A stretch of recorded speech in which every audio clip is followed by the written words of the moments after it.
mental health, mungkin yang benar kita bahas dulu mental health itu apa sih sebenarnya. Oke, sebelumnya kenalin, aku Salma, mahasiswi semester 3 Prodi D3 Manajemen Politeknik City Bisnis Kota Tegal. Menurut WHO, kesehatan mental atau mental health itu keadaan di mana seseorang menyadari kemampuannya satu dalam mengatasi stres. Setiap individu kan tentunya memiliki stres, tapi kemampuan kita dalam mengelola stres itu berbeda-beda. Yang kedua, ada bekerja secara produktif. Kita lagi stres, ada permasalahan dalam keluarga, finansial, pertemanan, tapi gimana caranya kita tetap bisa produktif, bertanggung jawab dalam menjalankan apa yang kita pilih. Yang ketiga, ada berkontribusi terhadap masyarakat. Menurut INAMHS pada tahun 2022, sebanyak 15,5 juta atau 34,8% remaja di Indonesia mengalami masalah dengan kesehatan mental. A few moments later. Oke, selanjutnya kita akan membahas pengaruh atau penyebab individu itu mengalami gangguan kesehatan mental. Yang pertama ada faktor genetik, yaitu faktor genetik, faktor keturunan bawaan dari orang tua sebelumnya. Yang kedua ada faktor psikolog, yaitu individu itu mengalami trauma yang berat seperti kekerasan, pelecehan, dan kehilangan orang tua. Yang ketiga ada lingkungan, tinggal di lingkungan yang toksik, mengalami diskriminasi, terisolasi secara sosial.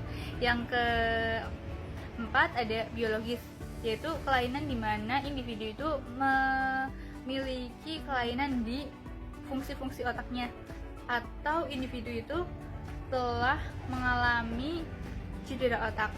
Kemudian ada faktor ekonomi, individu itu terjerat seperti hutang, terus yang saat ini lagi booming yaitu judi online, judol. Kemudian ada perilaku, individu itu, sebab individu itu stres biasanya itu juga karena individu itu mengonsumsi obat-obatan terlarang seperti pil Aceh, narkoba, alkohol, dan lain sebagainya. Yang terakhir ada kebiasaan, yaitu individu itu malas belajar hal baru. Selanjutnya kita bahas jenis-jenis gangguan mental. Oke, kita masuk. Yang pertama ada anxiety disorder, yaitu keadaan di mana seseorang mengalami gangguan berupa berpikiran secara berlebihan tentang perkara atau hal yang akan datang.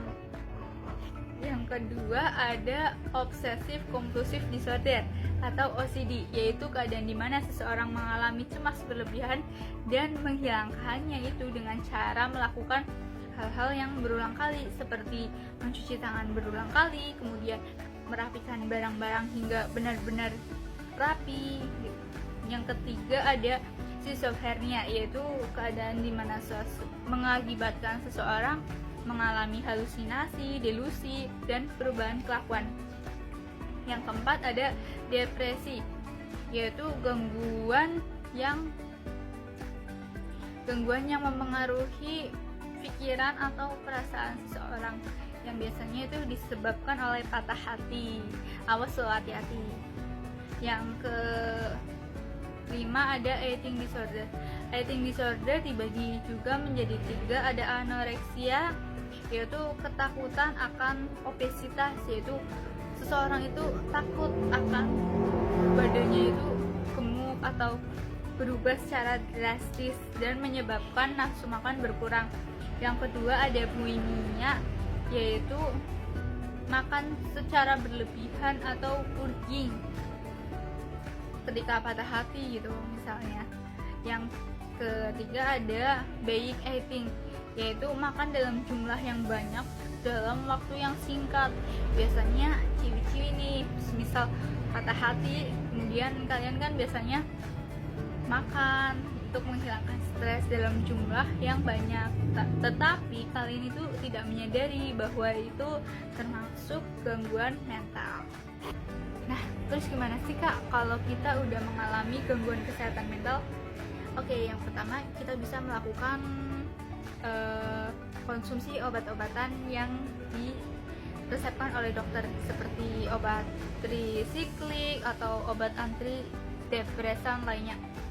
Yang kedua ada psikoterapi. Nah, kita itu bisa datang ke psikolog untuk menceritakan keluh kesah kita. Yang ketiga ada supporting group, ya lingkungan sekitar yang mendukung kita untuk bisa sembuh dari keterpurukan kita. Yang keempat ada stimulasi otak. Yang kelima ada rehabilitasi untuk penderita dengan gangguan awalnya itu karena obat-obatan terlarang atau alkohol. Yang terakhir yang utamanya adalah perawatan diri sendiri, dimulai dari diri sendiri atau niat dari diri sendiri. Yuk jaga kesehatan mental kalian. Ada beberapa cara loh yang bisa kalian lakukan. Di antaranya ada bersahabat dengan orang-orang yang positif vibes atau memiliki vibes positif, yang memiliki tujuan yang jelas. Jangan biarkan kesepian, rasa takut menghantui kalian. Kalian bisa membangun komunikasi, sharing cerita, karena dengan sharing cerita tentunya akan sedikit meluapkan emosi kalian. Dan selanjutnya ada atur pola makan, konsumsi makanan yang bergizi agar tetap bahagia dan sehat. Kemudian ada olahraga, dalam diri yang kuat terdapat jiwa yang sehat. Me time, jangan lupa luangkan waktu untuk meditasi, kemudian menyalurkan hobi seperti olahraga, bersepeda, kemudian literasi, dan lain-lain. Dan yang terakhir ada istirahat yang cukup. Tidur yang cukup bukan hanya membuat tubuh menjadi segar, tapi membuat juga mental lebih fit. Nah, itu sekilas informasi mengenai kesehatan mental. Yuk jaga kesehatan mental kalian, jaga tubuh kalian, jaga diri kalian agar kita bisa menuju Indonesia emas. Siapa lagi kalau bukan kita yang meneruskan. Saya Salma Setia, pamit undur diri. See you guys.